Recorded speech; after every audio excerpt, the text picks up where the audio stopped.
Welcome to the egcfpodcast, where we have in-depth conversations about topics that we may not cover on Sunday morning.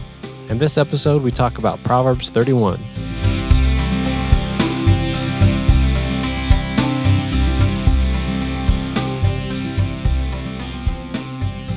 Happy Friday, everybody. My name is Nate. Hi, my name's Robbie. My name is Rob. I'm one of the pastors here at Eastgate. I'm Janelle. My name is Blake. I'm the community pastor here at Eastgate Christian Fellowship. I'm a pastor too. I forgot to say it. I'm a pastor as well, but for the youngins. What's your name? Nate, I already said it. Oh, I wasn't listening. Plus there's You're not going to hold that against me, are you? on the podcast. It says I'm Nate. I'm the producer of this podcast. It doesn't say producer, but it should, I think. Should I say producer instead of student pastor? Whatever you want. I think you should say both. I'm both the student pastor and the producer of this amazing I produce podcast. student pastors. I'm a productive student pastor. A podcast. That produces products. I just imagine Moving you right going along. home to tell your parents Mom, Dad, I'm a productive student pastor now. Respect me. I got a promotion. All right, so we're going to be talking about Proverbs 31, the Thank latter half God. of it. The first part is about, don't be drunk. That is not. Pretty much. It's fine. Do we want to read it? Yes, please. Which part? It's The whole 2 thing or minutes and just those 13 parts? seconds. We can read the latter half. So I have Read it in 1.5 times speed, you know? I've not gone into study into this until now. So I read it in a few different versions of the Bible, and I'll tell you my takeaways, but we can go ahead and read it if you want to. I think just the part where it starts in you want verse me to 10. read it? I got it right here. Yeah. All right. A wife of noble character. Who can find a virtuous and capable wife? She's more precious than rubies. Her husband can trust her, and she will greatly enrich his life. She brings him good, not harm, all the days of her life. She finds wool and flax and busily spins it. She's like a merchant's ship, bringing her food from afar. She gets up before dawn to prepare breakfast for her household and plan the day's work for her servant girls. She goes to inspect a field and buys it, and with her earnings, she plants a vineyard. She's energetic and strong, a hard worker. She makes sure her dealings are profitable. Her lamp burns late into the night. Her hands are busy spinning thread, her fingers twisting fiber. She extends a helping hand to the poor and opens her arms to the needy. She has no fear of winter for her household, for everyone has warm clothes.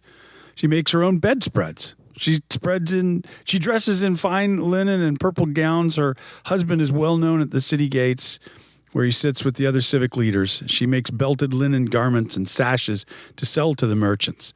She's clothed with strength and dignity, and she laughs without fear of the future. When she speaks, her words are wise, and she gives instructions with kindness. She carefully watches everything in her household and suffers nothing from laziness. Her children stand and bless her. Her husband praises her. There are so many virtuous and capable women in the world, but you surpass them all. Charm is deceptive, and beauty doesn't last. But a woman who fears the Lord will be greatly praised. Reward her for all she has done. Let her deeds publicly declare her praise. I think it's worth noting that this was apparently written by a mother to her son as instruction, I think, in how to find a good wife. I think that's an interesting context for it. It's not a man saying sorry, but it's not a man shaking his finger and you women, you better be like this. It was a woman saying, this is the kind of wife you want to look for. Yeah. So this is an acrostic poem, and an acrostic poem is a poem that spells something out with the first letter of each line. And in this case, it's the Hebrew alphabet. So that's fun, I think. That is fun. And I mean, fun for Bible nerds. Yeah. I'm sure there's a lot of people who would look at that and say, your definition of fun is a lot different from mine. But yes, for us Bible nerds, this is great stuff. I rewrote it in the English alphabet if we want to get to that later. But Yeah, that sounds awesome. Wait a minute. You mean you wrote it with like an acrostic with the A, B, C, D, E? yes. Come on. Yeah. And you were able to keep it the same? I mean, keep it Pretty much. Yeah. transliterate it? That's so cool. Nate, I'm impressed. You're fun. I thought you would like that. I'm just remembering that verse in Revelation where it says, if anyone adds one jot or tittle to this. Nate, you got some splaining to do. So, yeah, to me, this, like you said, with like a mother describing, I guess, like an ideal woman, what that's like. So that was my takeaway when I went and studied this, was that, is a description in poem form of what an ideal woman would look like, essentially. And then the themes that I got from that were, it's kind, generous, hardworking, resourceful, plans ahead, financially responsible. Mm-hmm.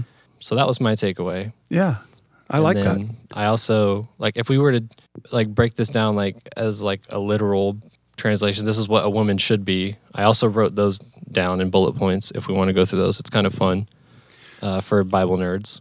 Very much so. So it starts off, the first line, a good woman is hard to find and worth far more than diamonds. And I've got a few different translations here. Who can find a virtuous, capable wife? She is more precious than rubies. Who can find a virtuous woman? For her price is far above rubies. A wife of noble character? Who can find? That's the NIV translation. A wife of noble character? Who can find? Who can find? That's it. Yeah. So right off the bat, there's scarcity. This kind of woman is hard to find and is rare. I think what we need to think about, too, is what we're talking about when we say a virtuous woman. I know that for me, I hear virtuous woman or something like that. It's cloaked in, there's a certain religious flavor to it. And probably because of what we came from, what we were schooled in and stuff. But I like, in the Hebrew, it's the Esher Hayil. It's the woman of valor. I think that captures it much better, and it kind of rescues it from this sense of a trap of domesticity, if you know what I mean.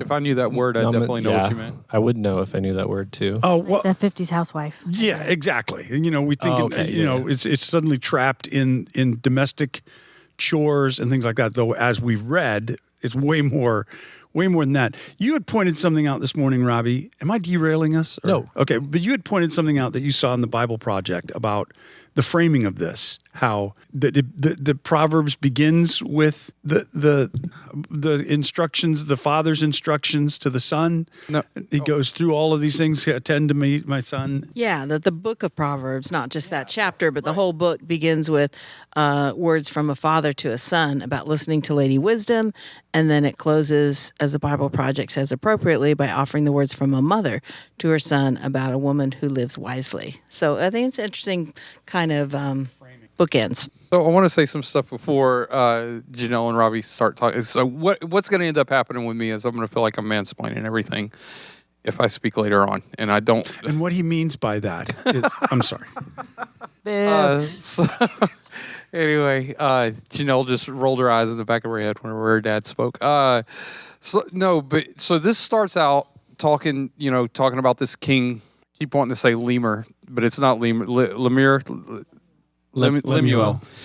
The lemur. It's the one from Disney cartoon. The one from the cartoon. But it starts out talking about this guy, and it's mom giving instructions to a king on how to be a good king, And so this is starting out just looking at the traditional way that we've misconstrued Proverbs 31 for a long time.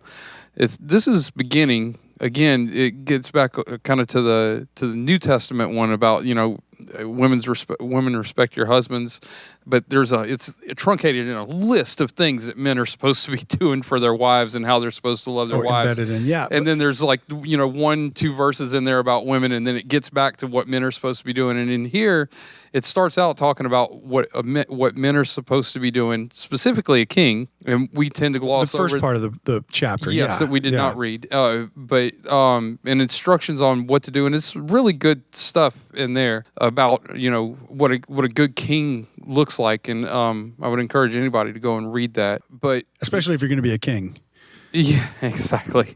But I would say in any kind of leadership position or anything like that. Of course. But so I did a lot of research on this for 15 minutes whenever I found out that we were going to be doing this, and there was a couple thoughts that came to mind, and I'd like your opinions about. Whenever I was kind of first reading through it again for the first time in probably a decade, it's the mother talking about this virtuous woman and everything like that. And one of my thoughts was, has she ever met a woman?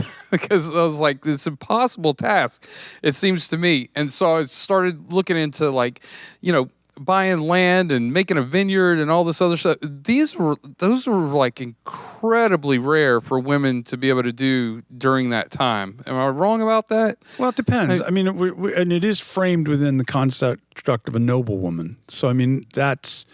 Got it. So if this is written to nobility, this is something, the Bible's written to a lot of people that we can still take things from and apply it to our lives. Of course, yeah, absolutely. So just because this was written to nobility doesn't mean that it's exclusive to nobility. No. But that's where we're getting the broadness of her activities and the implied wealth behind the activity. Yeah, like Scarlet and exactly, is because we're talking to a noblewoman. Here, real quick, and I don't want to derail what you were. Were you going somewhere with all? No, I was. That was more of a question, like observations that I had that I would like to have answers to, even if it's just like, you're dumb, Blake. I like just to know.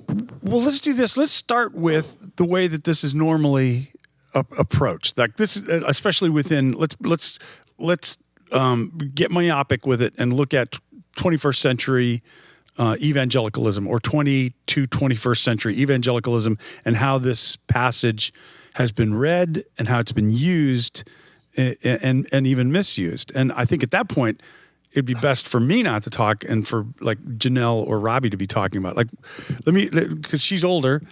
Robbie, your first encounters with this, how was this presented to you? How did you first understand this passage and its application to you? Well, I mean, it was definitely in the context of the crazy church for us, and it was used more as instructional and bordered on scolding, and was a very high standard. And I think it created even some competitiveness, probably, with the different women there. Sewing, who's going to sew their kids' clothes, who's going to, some of the things stood out in terms of like the businesswoman. I'm not sure that we really like embraced that side of it too much. It was definitely more of, it was a little bit far on that one. But, within reason, some of that was expected and allowed to, but yeah, definitely a thing very scary, very difficult to ever come close to living up to. It still feels a little intimidating, to be honest, as I read it, because I feel like how can one person embody all of those attributes? Yes, thank you. How do you feel about it now? I've made more peace with it, and I think there's a lot of, I love the practical, that's kind of my world, but some of it is obscure and doesn't really fit maybe with my personality or even our culture on some things, but I definitely have more peace with it now and feel like it has a lot more to do with moral character than a lot of these physical, specific things that are talked about. I think caring for your family is huge, and the husband being able to trust in her is, I think, an attribute worth, trying to embody or whatever, feeling like you're trustworthy, and so it feels a little more possible now. Yeah, I mean, I definitely grew up feeling like this was the goal to like attain to. Like as a Christian female, this is what you look to of trying to be. And, I was asking the guys here, have any of you ever participated in a Proverbs 31 small group before, or teaching, like lesson, group like that, or conference or anything like that? Where you were being instructed? No, not well. Yes, in just not a small group or things like that. In the Crazy Church, we probably spent an entire series going through this. Yeah. Was it directed for the men or the women? It was directed for both, because the men were supposed to know how to train their wives. Okay. To be good. Yeah. Look, right. I see the expressions. I'm embarrassed too. I know. No, you're good. I don't say this. I'm not making that face against you. But Nate, Blake, have you guys ever? No, like I said, that this was my first time diving into this. Yeah, so it can be really hard because you're given this standard that no person can attain to. And you feel like if I'm going to be the best version of myself that I can be as a female, as a Christian, like you're given this standard that you're just like, I can't do that. And so it's hard to not beat yourself up with it. And even with Mom saying, like, even now reading it, I feel the exact same way. It's hard not to have a reaction to it, even though I have a very different take on it now, which I am excited to share about. You still, because it affected so much of, yeah. What were you going to say, Dad? Well, I was going to say that it had its effect too on single men. Like, so the single men within the context of the church that I was raised in, all of a sudden this became the standard. And I had plenty of male friends who were like, well, I haven't found the Proverbs 31 woman yet, so I can't, I'm not getting married because until I find her, I'm not, nobody's living up to it. Because I, was watching her cook and she burned something. So she's not, or whatever, just horrible stuff like that. Yeah, absolutely. It's I think it's always, not always, but a lot has just been used as a standard, like a measurement against women. Like you stand next to Proverbs 31 and just, it doesn't matter who you are, you're never going to measure up. And I will say that the grace that men allow for themselves, because there's plenty, like Blake was pointing out, there are so many passages in Scripture about, that create standards for men that we apply all kinds of grace to. Well, nobody's perfect. And they're all going to fall short and everything. It's a metaphor. But women, on the other hand, Yeah, so in 2013, I pulled up my email from May 8th, 2013. I emailed N.T. Wright about this passage because it really bothered me. And I was telling everybody here. Still waiting on an email back? No, he responded quickly, but when I read the initial email I sent, I'm just cringing. Responded quickly, please never write me again. It was so disrespectful. I would never ever write to him or anybody in that manner. You were disrespectful to him? I felt like I was incredibly disrespectful to Scripture, to him, to all of it. But it's an interesting thing, and this is something that I feel like is surprising in my testimony that I keep coming back to over and over, is that like we don't have to be afraid. Like we can bring our honest concerns and reactions to Scripture, and like God will meet us there. And that I can even look back 13 years ago, I think I was pretty disrespectful. God met me there, and he helped me to feel this way that I today, as much as yes, hearing it brings back those ideas of like, okay, I have to tell myself this isn't a standard I'm supposed to be held to. I'm not afraid of Proverbs 31 today. In fact, I was very excited to share about Proverbs 31 today. And if N.T. Wright listens to this podcast, I'd like you to know that Janelle is very sorry I'm very about sorry. that. And when we're very embarrassed I to wrote be him a few associated with her. times. So, but I have his response to it. would it be we're not. beneficial if I go ahead and like I wrote down like all the like from this perspective? Yes, yeah, do that, and then I I'll wrote read his down all the response. things that. Okay, so to be a good and virtuous, honorable woman, you need to 1, have a husband that can trust you. Be good to your husband and don't bring him harm. Find fibrous materials to busily spin. Work with your hands. Bring exotic food from far away. Get up before dawn to prepare breakfast and plan the day. Inspect and purchase land. Use your savings to plant and grow crops on that land. Be strong and hardworking. Make sure your business is profitable. Work late into the night. So I guess don't ever sleep. Keep your hands... 2 hours, dude. Yeah. Keep your hands busy by, again, spinning thread. Be generous and helpful to the poor and needy. Make sure everyone in your house has warm clothes for winter. Make your own bed sheets. Wear fine linen and purple clothes. Have a husband that is well known and works in government.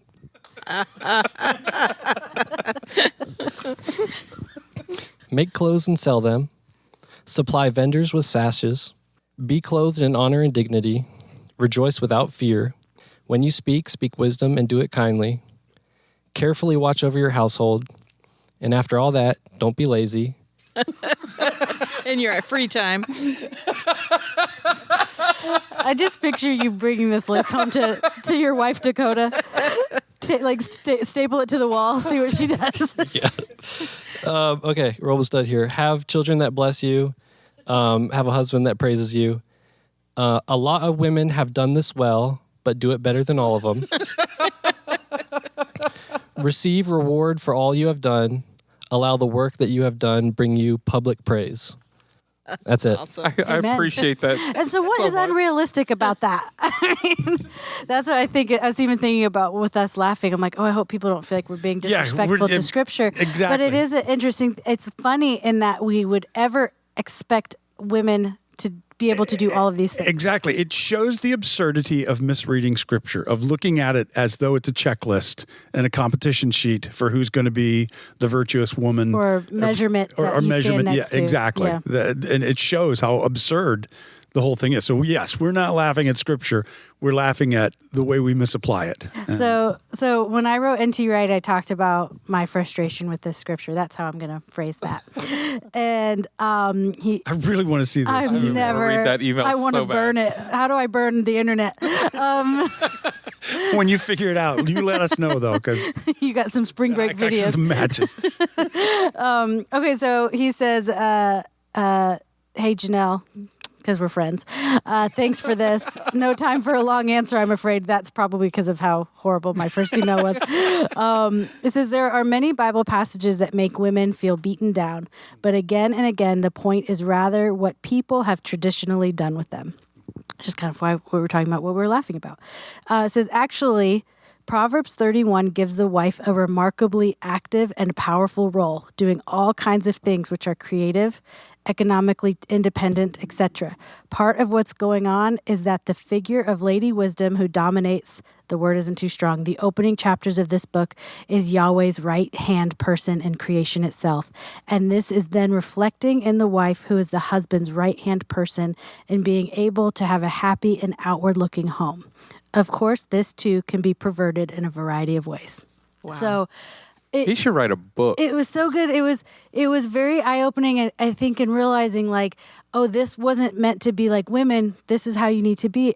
It was this realization of like, oh, this is for men to appreciate all that women are contributing to the story, because they are not in that time, especially given, the praise for all that they do to help and the partnership that they bring to the situation. And it allows them to participate in an area that they typically were not going to be allowed in. Like Jessica covered a lot of that in the Paul and gender thing, that to us, different time.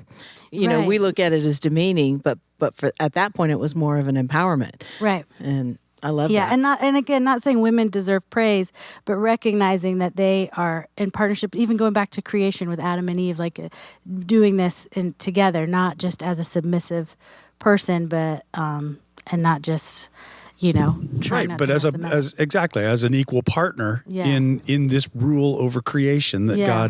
God presented to the human race. And so that's where when I asked like about the men who've participated in Proverbs 31 small groups, I'm like, I think about how many women who have participated. And again, it's studying each line by line of how we can measure up to be this person. And I'm like, it's so backwards. It really should be men. Let's appreciate how women are contributing and how Right on. Right, they yeah. are, alongside, we all are alongside each other working together towards the same goal. How is it that we do that so often? I was talking to Rob about a passage from last Sunday, how we read it and then take it as the opposite of what it's meant to be. Yeah. So painfully often. Yeah. And I just wonder how often I go into Scripture now. Well, we got a skill. I mean, We have everybody a needs a special skill. set of skills. Humans have a skill Yeah. for messing this up. Kate's song, I think about this line all the time, that song that she wrote, that she sang that one Sunday. She says, "You gave us a mirror, but we turned it around on the room." Yeah. Yeah. Dang. It's so good. That's such a good line. Every line in that song is good. That one is especially profound. This is a perfect example of that. Right. And that's where, I don't feel beaten down by Proverbs 31 anymore. And I feel like I want to share that with other people. Oh, sorry. No, I wasn't trying to interrupt you. I was just thinking about the history of misogyny, and how, because of that history and background, you can take this verse and make it fit. And like I said earlier, even in the Crazy Church, the part about the business we kind of glossed over, because women were to be in the home and raising children and caring for them. And yeah, you can, sew your kids' clothes, but we didn't really accept all of that. There was a lot of that misogynist kind of mindset, and unfortunately is a big history of that in the church, and still is around in a lot of ways. So people will take these verses or whatever, and try to make it fit that agenda and that mindset, which is really frustrating. And we see, and like even what Blake said, we see that happen all over Scripture with all sorts of people. It's not just women, but yeah. Didn't Jesus say something along the lines of, if you're going to follow the law, you better follow all of the law? I think that was in Paul says it. Paul, okay. Yeah. Whoever obligates himself to one part of the law is obligated to the whole of the law. I believe it's in Colossians, but I'd have to look it up. I'm not great at doing those off the top of my head, but it was the Apostle Paul making a point about how we can't pull parts of the law, especially like his point at that was circumcision, and just assume that that's how we're connected to God. If you put yourself under the obligation to the law, you're obligated to the entire thing. So I guess one of the things that I thought was really interesting in looking this over, especially leaning into N.T. Wright's perspective on it. So Wright actually sees this in other writings that he does, expounding on what he said to you there. He sees it as basically like the summary of Lady Wisdom.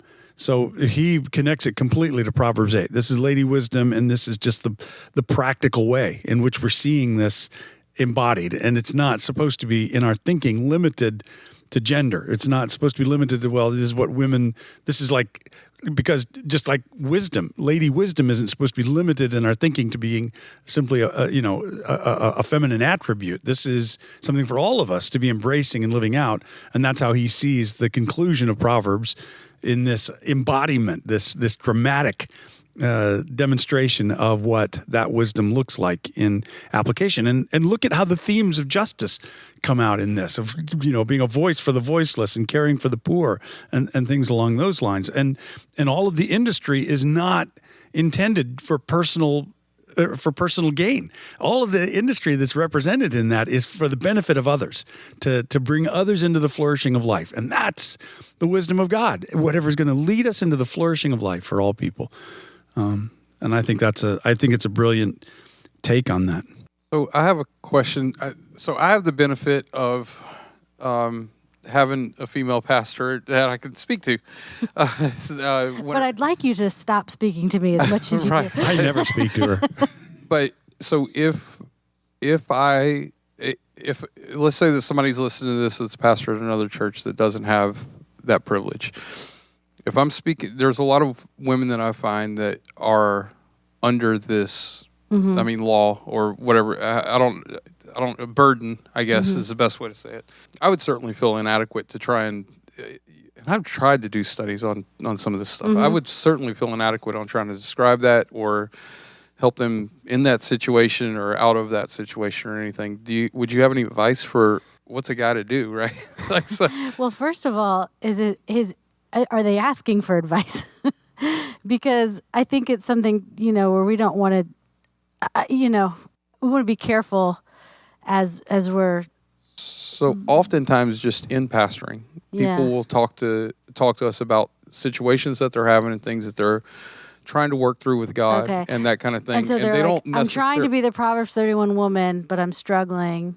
That, yes. Like, how would you respond to that? Exactly. Yeah, I would say that I personally don't read Proverbs 31 as a specific woman that we're all trying to embody, that it represents female contributions at that time and making sure that we appreciate it. But I also would say, like what Dad is saying as well, is that it represents Lady Wisdom as the partnership to that, and that this is something that they're working towards the good of other people. And if we can be doing that, then we're good. I think that makes sense. So, I think, and you're talking about attributes. You're not talking about necessarily. It's obviously this is very culturally disconnected. You could point out the literal list that Nate just read and say, like, if we try to live this literally, it doesn't work.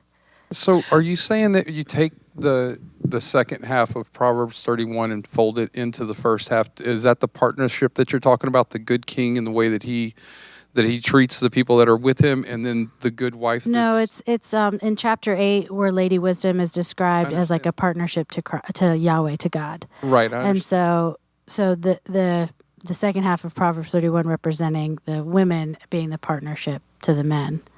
Right. So at the beginning of Proverbs 31, it talks about what a good king looks like, a good leader. And so the partnership would be the attributes that are listed in the second part of Proverbs 31 as the equal leader that's helping benefit the society around them. Like the counterpart to Yes. the first half. I'd need to reread it because It could be, but I think the general idea that if we're understanding Proverbs 8 as being this personification of wisdom, who was in partnership with God, it's by wisdom God created the earth and all these things, and so when we get to the practical outlet of that, he's using the cultural context of the way we see the male and female partnership in marriage.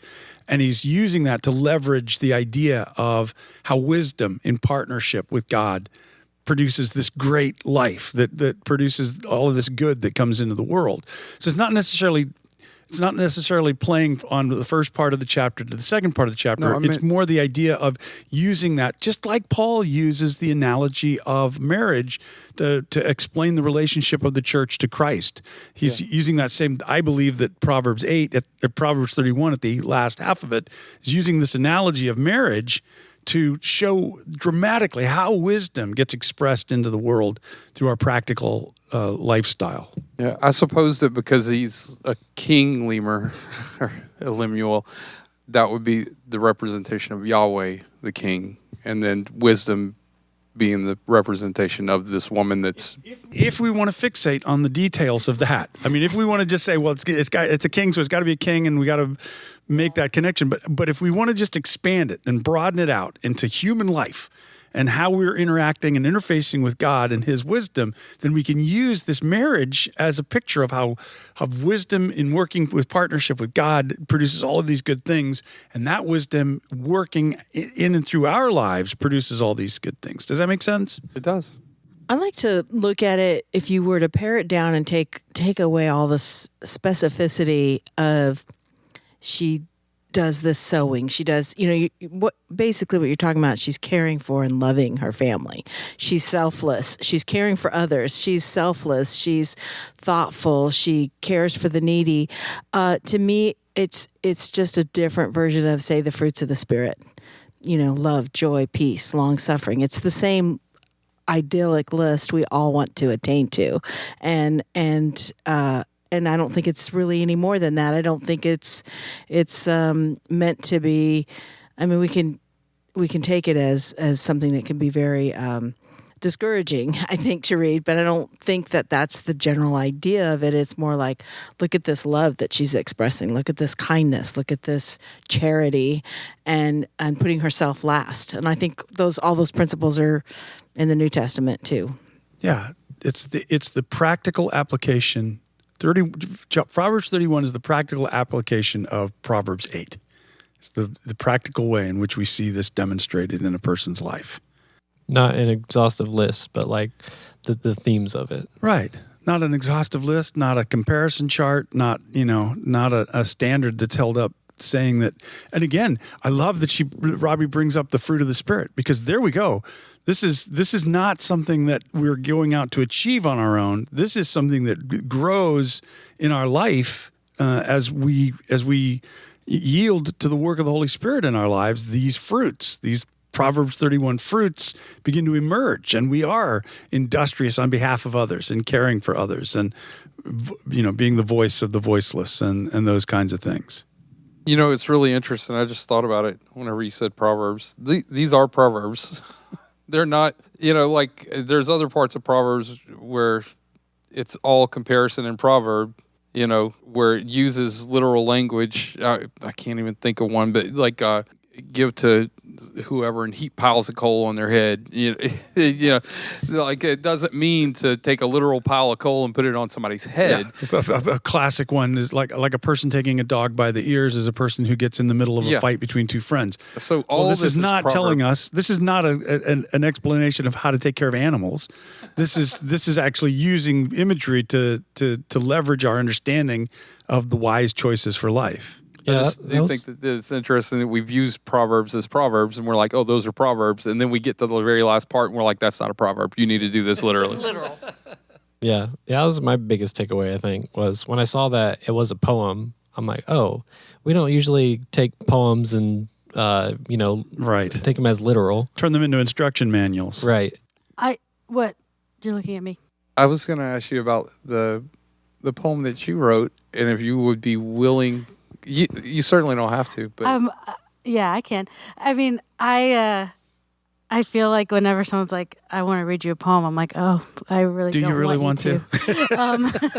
But not that happens very often. Actually, I probably would be interested in someone's poem. If you have one, feel free to tell it to me. Yeah, so I wrote a poem a couple of years ago.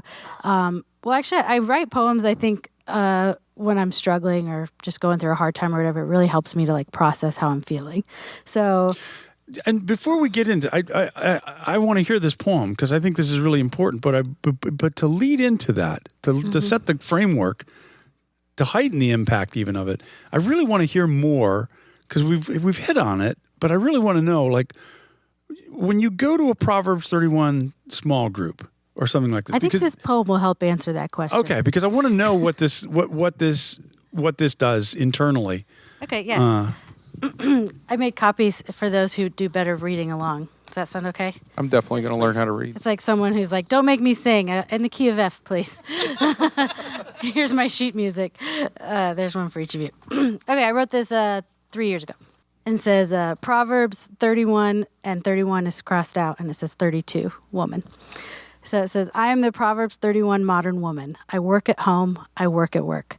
I hide in the back of parking lots. I am finally alone. No street light is bright enough to show the salty streams that drip down my wrinkled face. They canoe at the corners of my eyes, and they land somewhere between my toes.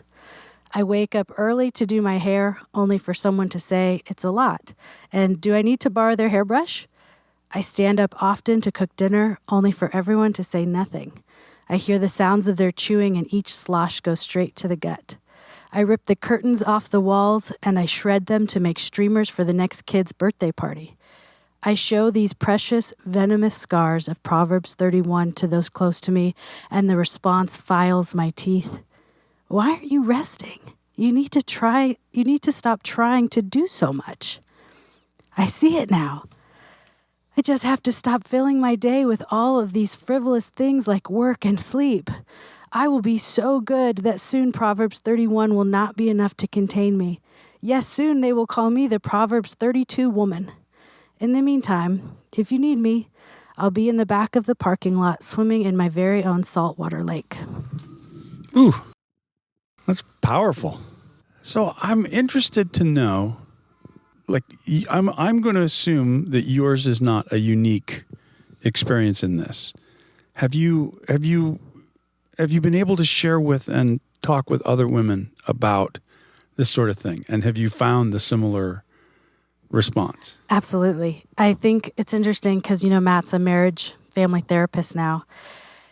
And the things that we have struggled with in our relationship, I mean, he sees almost across the board is almost every single couple where the woman is coming in feeling overworked and underappreciated. And that's what I think is interesting with Proverbs 31. And even with my friends, and we all talk too, I mean, it's hard. There's so much that you're carrying for your family, and there's so many invisible burdens of, Matt and I have talked about this a lot in our own lives of like, wait, why is it assumed that I'm always the one that does the birthday parties? And whenever there's a birthday party, I'm always the one buying the present for the birthday party. And whenever there's a dentist appointment, I'm doing that. And so we've had those conversations and have worked. And he does so much to appreciate me now. But it's taken a lot of conversations and honest conversations about that. And I'm so thankful for his interest in knowing how I'm feeling. But it took him kind of asking and checking in and realizing, oh my goodness, you carry so much more than I realized, visible and invisible. And it's something that he sees again a lot with his clients as well, of just, we're exhausted. And so I think that not that men can't be exhausted too. I don't mean it that way, but there is in the home, it's very rarely like a 50-50 split, I think, for the family and what the women are carrying there, especially if you're working too, because you have your job stuff as well, plus everything else. And so it's something that I feel like if we can see Proverbs 31 as an appreciation for what your partner is bringing and taking that time to pause and check in and realize, wow, there's a lot. I mean, when Matt checked in with me in that way, that was huge. That meant so much to me, and him saying, I care. I want to help carry this burden with you. That meant everything to me. And so that's something I do feel like just the practical application of this, I feel like could be in that way. Does that make sense? I said a lot. Absolutely. Yeah, I think that's really good. I know that in Robbie's and my relationship when it first began, and we were thick into a very, I'm not going to say traditional reading of Proverbs 31, evangelical reading of Proverbs 31. And we were in the thick of that. And so, of course, you know, she's going to have the babies. She's going to take care of everything. I'm going to go to work for 8 hours. And then I come home, she's got to take care of me because that's the way that's supposed to work and stuff. But we had our first child, Jessica, and I was just cruising along. You know, this is the way this works. Everything's great, I think. I'm pretty sure it's pretty good, you know. And at one point, Robbie had to say to me, you know, Rob, I actually need help. This is more than I can do. And it was shocking to me, the realization that, gosh, I had no idea. I was absolutely not paying attention to this. And, you know, and it's been an ongoing learning process because, listen, I don't know if I can get away with saying this in 2026, but I just feel like men are dense. I mean, it takes a lot to get through on this. And I don't know why that is. Well, I don't know if that's culturally, they're not trained. We're not trained. Like taught. Correct. But I also think that even beyond that, there may be even something there, just a certain perpetual childness that's there waiting to be taken care of. And it's just, and so, you know, it's been an ongoing process, but I would say that from that point, the recognition, realization that this isn't just, she's in need. And she brings so much to the table on this whole thing. There's absolutely no way that we can just ignore that and not be present to help and appreciate. And I know I haven't always been good with that. So, I mean. You'll have to give me the mic. That's enough. There's a lot of practical, aspects to this too. And definitely I felt like I was supposed to do all of that and be okay with it. And it got to the point where we had our kids pretty close together, and just physically, you just can't do it all. And just, I don't know if this relates specifically to what we're talking about, but I just remember feeling like, why do I have to ask? Can't you see what's going on? I mean, it seems obvious to me. And once I got off my high horse and realized it's okay to ask, and it's okay to say, I can't do it all, because I felt like I should. I felt like I should have been able to do it all. God gave me these children, and so learning to ask was I always felt appreciated, but it's okay to ask. And accepting the help is another difficult thing. Yeah, that's something. Because they might not do it right. Yeah, exactly. And that's a whole other, oh my gosh, I could talk so much about that. But it is a different thing too, I think. And I think Proverbs 31 has sometimes contributed to that guilt that you feel at taking time for yourself. Yes. Because I want to be this person who can do all these things, who can wake up early. And then so if you're having to ask your spouse for help, you feel like a failure. And then if you have to take them up on that help and you take time for yourself, well, that's not represented in Proverbs 31. So am I selfish? Am I a bad mom? Yeah. Am I letting people down that I need this break? If you need a hot bath or you want to do a puzzle, no. That's not an option. Wait 20 years and ask again. That's right. What were you going to say, Dad? I was going to say that you hit on it in your poem, and I think it's brilliant in that the tension that gets developed here, because we've got Proverbs 31 on one side, and then we've got the story of Mary and Martha on the other. And I think that's what you were alluding to in your poem there, is that on one side you've got the pressure of Proverbs 31. You got to be doing all this stuff, and if you're going to, be a good, the virtuous woman, you're going to be industrious, doing all this work, et cetera, et cetera. But then when it's beginning to collapse around you, everybody's like, well, why aren't you resting? Why don't you look at, Martha? Why are you being such a Martha? I get called Martha a lot. And so I can only imagine the struggle that would create in and of itself. And that's, again, us misinterpreting that story completely. It was never trying to belittle Martha for what she was doing. It was pointing out the fact that Mary was a disciple in that moment, learning along with the men, and Martha was scandalized by it. But again, so a misapplication of that story compounds the problem that women face when confronted with a framework of Proverbs 31 as being the template for the ideal wife. Right, exactly. So but you said you had a transliteration of this, a modernized acrostic. Not really modernized. I worked on this for like 10 minutes. I didn't have time to like go into give it meaning. So I just it's kind of like a translation into. If you read Proverbs 31, you would know how to prep and be prepared for these things. You would have woke up before the sun came up. Yeah, that's true. And got this done. He's got a point, Nate. But anyway, it's English alphabet, so it's A through Z, and it's nothing like. Okay, I'll just read it. Yeah. An honorable woman is hard to find and worth more than precious jewels, because she requires a husband to trust her. Can she honor him and bring him harm, and not bring him harm? Do the work of spinning thread. Exotic foods she brings from far away. Firelight lights her morning as she makes breakfast. Guide the servants with the plans she has made. Hard at work even before the sun rises. Inspects land before she purchases it. Joyfully she plants crops with her savings. Knowing the labor of hard work, she is strong. Lamplight shines through her window late into the night, making sure her dealings are profitable.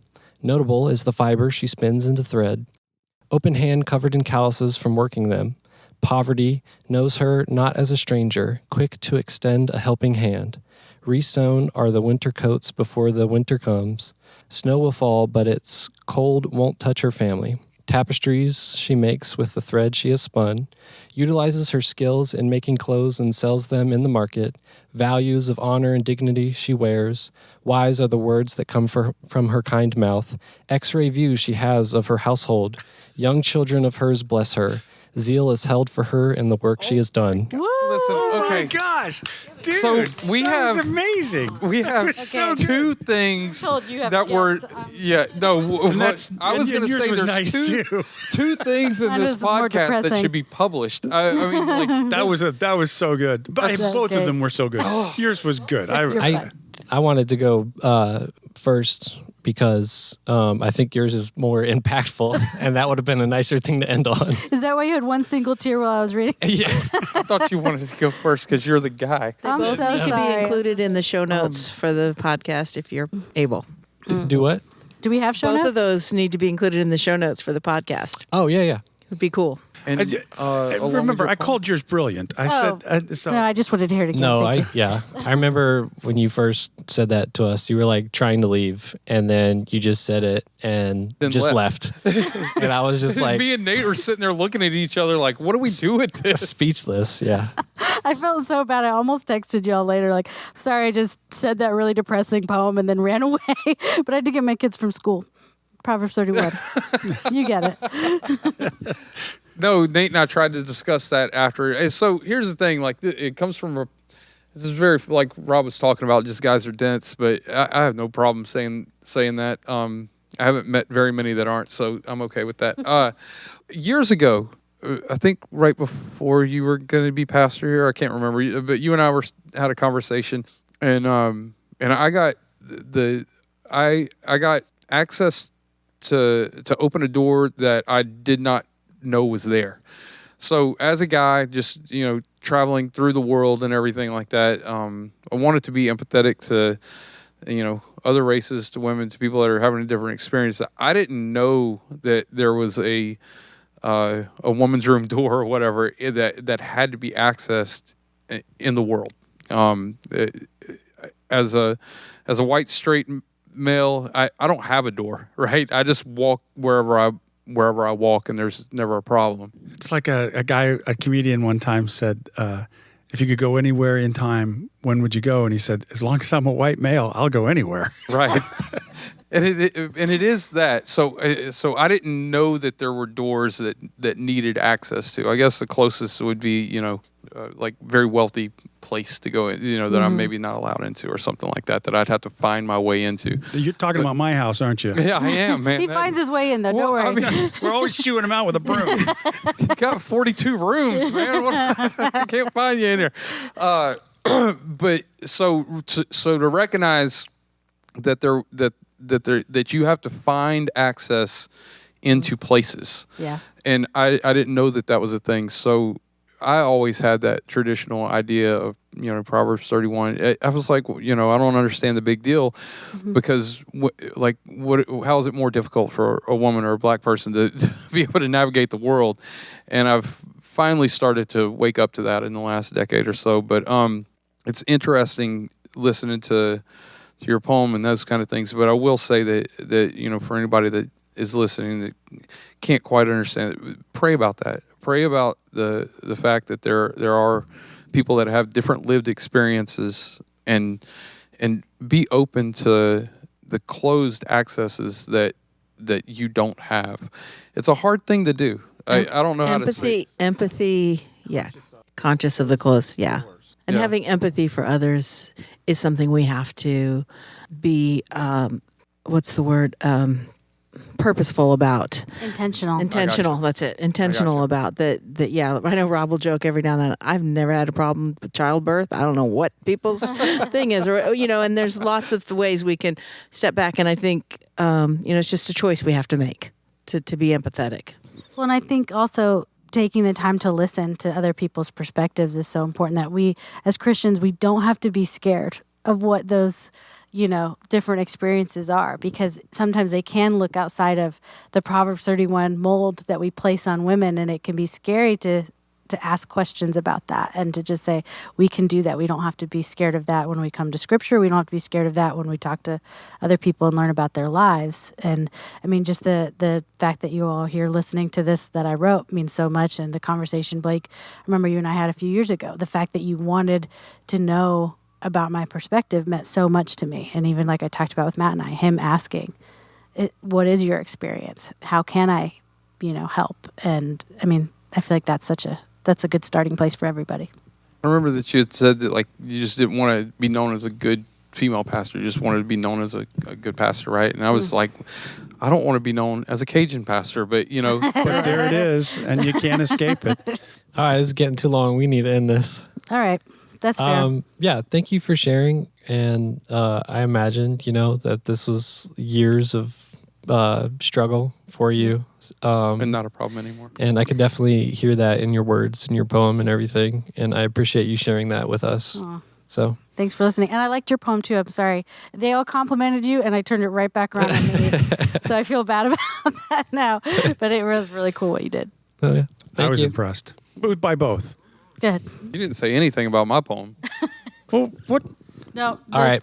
Bye. If you, the listener, have any questions or if there's something you want to learn more about, you can send us an email at egcfpodcast@gmail.com. Thank you so much for listening.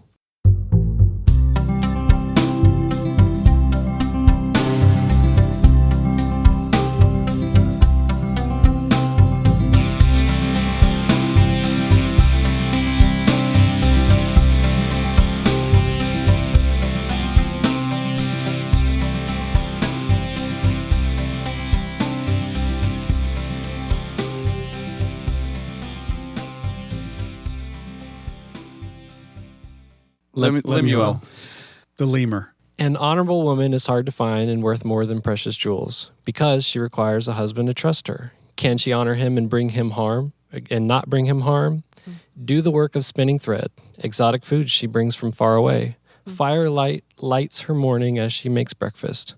Guide the servants with the plans she has made. Hard at work even before the sun rises. Inspects land before she purchases it. Joyfully she plants crops with her savings. Knowing the labor of hard work, she is strong. Lamplight shines through her window late into the night, making sure her dealings are profitable. Notable is the fiber she spins into thread. Open hand covered in calluses from working them. Poverty knows her not as a stranger, quick to extend a helping hand. Resown are the winter coats before the winter comes. Snow will fall, but its cold won't touch her family. tapestries she makes with the thread she has spun, utilizes her skills in making clothes and sells them in the market, values of honor and dignity she wears, wise are the words that come from her kind mouth, X-ray view she has of her household, young children of hers bless her, zeal is held for her in the work she has done. Listen, Oh okay. my gosh. So it says, I am the Proverbs 31 modern woman. I work at home. I work at work. I hide in the back of parking lots. I am finally alone. No street light is bright enough to show the salty streams that drip down my wrinkled face. They canoe at the corners of my eyes, and they land somewhere between my toes. I wake up early to do my hair, only for someone to say, it's a lot. And do I need to borrow their hairbrush? I stand up often to cook dinner, only for everyone to say nothing. I hear the sounds of their chewing, and each slosh goes straight to the gut. I rip the curtains off the walls, and I shred them to make streamers for the next kid's birthday party. I show these precious, venomous scars of Proverbs 31 to those close to me, and the response files my teeth. Why aren't you resting? You need to stop trying to do so much. I see it now. I just have to stop filling my day with all of these frivolous things like work and sleep. I will be so good that soon Proverbs 31 will not be enough to contain me. Yes, soon they will call me the Proverbs 32 woman. In the meantime, if you need me, I'll be in the back of the parking lot swimming in my very own saltwater lake.